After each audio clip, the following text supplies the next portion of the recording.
ఇంతకు ముందు చింతల్ బస్సులో జరిగింది. వెండర్స్ అందరి మీద మరి అనవసరంగా అనుకోకుండా వాటి అన్నిటిని కూడా డెమాలిషన్ చేయడం జరిగింది. ఆ విషయంలో నేను సూటిగా మరి రేవంత్ రెడ్డి గారికి ఒకటే మాట అడుగుతున్నాను. కుమారి ఆంటీ మీకు తెలిసిన విషయమే, హైటెక్ సిటీ దగ్గర కుమారి ఆంటీ, మరి అదే రేవంత్ రెడ్డి గారు నేను అండగా ఉంటానని చెప్పి అదే రేవంత్ రెడ్డి గారు మరి కుమారి ఆంటీకి సపోర్ట్ చేస్తూ ఒక వెండర్గా సపోర్ట్ చేసి అప్పటికప్పుడు ఫోన్లో మాట్లాడి మరి అదే కుమారి ఆంటీ వెళ్ళి కలవడం కూడా జరిగింది.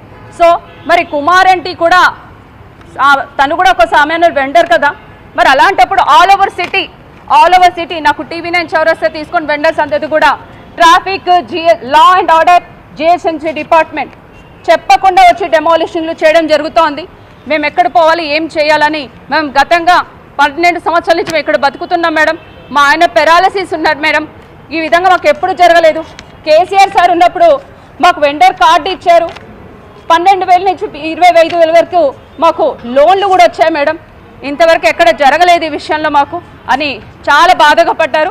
ఈ విషయం కూడా నేను ఈరోజు కౌన్సిల్ మీటింగ్లో డిస్కస్ చేద్దామనే విషయంలో కూడా నేను ఆలోచించాను. అండ్ ఇంకో విషయం కూడా చెప్పాలి మీకు,